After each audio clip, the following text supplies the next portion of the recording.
Praise the lord. మన ప్రభువును రక్షకుడైన యేసుక్రీస్తు నామములో దేవుని బిడ్డలందరికీ వందనాలు. ఈ దినమంతయు దేవుని సన్నిధి మనకు తోడుగా ఉండునుగాక. ఈ దినపు యేసయ్య జీవపు మాట అపోస్తలుడు దైవజనుడు పౌలు గారు గలతీయులకు రాసిన పత్రిక 4వ అధ్యాయము 6వ వాక్యాన్ని చదువుకుందాము. మరియు వీరు కుమారులై ఉన్నందున నాయన తండ్రి అని మొర్రపెట్టుచున్న తన కుమారుని ఆత్మను దేవుడు మన హృదయంలోనికి పంపాడు. ప్రియా దేవుని బిడ్డలారా, తండ్రి అయిన దేవుడు తన కుమారుని యొక్క ఆత్మను మన హృదయములోనికి పంపెను. ఎందుకు పంపాడు అంటే, నాయన తండ్రి అని మొరపెట్టుటకు తన కుమారుడైన యేసుక్రీస్తు యొక్క ఆత్మను మన హృదయములోనికి దేవుడు పంపి ఉన్నాడు. దేవునికి మహిమ కలుగునుగాక. ప్రియా దేవుని బిడ్డలారా, కుమారుని ఆత్మ అనగా పరిశుద్ధాత్మ. ఆ కుమారుని ఆత్మ అయిన పరిశుద్ధాత్మను మనం పొందుకున్నప్పుడు నాయన తండ్రి అని మనం మొరపెడతాము. కుమారుని ఆత్మ లేని వారు నాయన తండ్రి అని మొరపెట్టలేరు. దేవుని బిడ్డలారా, ఎవరైతే పరిశుద్ధాత్మను పొందుకుంటారో వారు దేవుని కుమారులుగా పిలువబడతారు. దేవుని కుమారులుగా పిలువబడిన వారు ఇక దాసులు కాదు. వారు దేవుని కుమారులు దాసులు కాదు గనుక, వారు దేవుని కుమారులు గనుక దేవుని దగ్గర వాళ్ళు ప్రార్థన చేసేటప్పుడు నాయన తండ్రి అని మొరపెడతారు. యా సహోదరులారా, ఆయా బస్ స్టాండుల్లో, ఆయా ప్రాంతాలలో, రైల్వే స్టేషన్లోను, వీధుల్లోనూ కొంతమంది భిక్షాటన చేసేవారు మనకు కనబడుతూ ఉంటారు. వారు అడిగేటప్పుడు స్వతంత్రంగా అడగరు, ఇస్తారో ఎవరో అని అడుగుతారు. కానీ దేవుణ్ణి నమ్ముకున్న మనము, యేసుక్రీస్తు రక్తము చేత కడగబడిన మనము, పరిశుద్ధాత్మను పొందుకున్న మనము దేవుణ్ణి అడిగేటప్పుడు దాసులముగా అడగకూడదు. ఒక దాసుడు యజమానుని ఏ రీతిగా అడుగుతాడో అలా అడగకూడదు.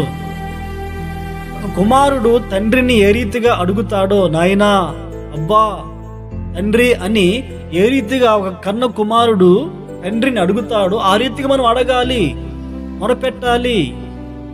తాగున మొరపెట్టే ఆత్మను దేవుడు మన హృదయములోనికి పంపించి ఉన్నారు. దేవునికి మహిమ కలుగునుగాక. ఆ మొరపెట్టు ఆత్మను మనం పొందుకున్నాము గనుక, మనం కుమారులం గనుక, మనం దేని విషయము మొరపెట్టామో, దేని కొరకు మొరపెట్టామో, ఏ విషయము ఆయన సన్నిధిలో మనం అడిగి ఉన్నామో ఆ తండ్రి నిశ్చయముగా మనకు అనుగ్రహించునుగాక. దినాలలో దేవునికి ప్రార్థన చేసే విషయంలో, మొరపెట్టే విషయంలో స్వతంత్రంగా ప్రభువుని, ఆ తండ్రిని అడగక ఎడబాటుగా దాసులు ఏ రీతిగా అడుగుతారో ఒక ఎడబాటు కలిగిన వ్యక్తుల్లాగా దేవుని అడుగుతూ ఉంటారండి. దేవుడు తన కుమారుని యొక్క ఆత్మను మన హృదయంలోకి పంపించినప్పుడు మనము దేవునికి కుమారులమే ఉన్నాము. అప్పుడు మనము దేవుని అడిగేటప్పుడు స్వతంత్రంగా తండ్రిని అడగాలి. అలా అడిగిన వారు దేవుని యొక్క దైవాశీర్వాదాలు పొందుకుంటారు. ఈ రోజులో చాలా మంది దూరాన ఉండి మొరపెడుతున్నారే కానీ ఆయన నాకు తండ్రి, నేను ఆయన కుమారుణ్ణి అనే ఆ సంబంధాన్ని కోల్పోయి, ఆ సంబంధము లేక మొరపెడుతూ ఉన్నారు. దైవాశీర్వాదాలు పొందుకోలేకపోతున్నారు. మనమైతే ప్రభు అయిన యేసుక్రీస్తు యొక్క ఆత్మను పొందుకొని ఉన్నాము. మన హృదయంలో నింపబడి ఉన్నది గనుక, మనము దేవునికి కుమారులమే ఉన్నాము గనుక ఆ స్వతంత్రంతో నాయన అబ్బా తండ్రి అని మొరపెట్టుకోగలిగితే నువ్వు ఏ విషయంలో మొరపెడుతున్నావో, ఉద్యోగ విషయంలో కావచ్చు, పిల్లల విషయంలో కావచ్చు, నీ ఆత్మీయ జీవిత విషయం కావచ్చు, నువ్వు చేస్తున్న వ్యాపార విషయం కావచ్చు, కోర్టు కేసుల సమస్యల చేత నలిగిపోతున్నావా, కుటుంబంలో సమస్యలను బట్టి నలిగిపోతున్నావా, ఎలాంటి సమస్యల మధ్యలో ఉన్నా నువ్వు దేవునికి నాయనా తండ్రి అని మొరపెట్టగలిగితే, ఆయనకి చెప్పగలిగితే నీ జీవితంలో దేవుడు అద్భుతమైన కార్యములు జరిగించునుగాక. ప్రార్థన. ఆశ్చర్యకరుడా, పరిశుద్ధుడా, జీవాధిపతి, స్తోత్రాలనైనా గడిచిన కాలమంతా మీరు కాపాడి ఉన్నారు. దినాన మా హృదయములోనికి నా తండ్రి మీ కుమారుడైన యేసుక్రీస్తుని యొక్క ఆత్మను మా హృదయంలోనికి పంపించి ఉన్నారు కనుకనే మేమును మీకు కుమారులమే ఉన్నాము నాయనా తండ్రి అని మొరపెట్టుకోవడానికి అర్హత యోగ్యత కలిగించి ఉన్నారు.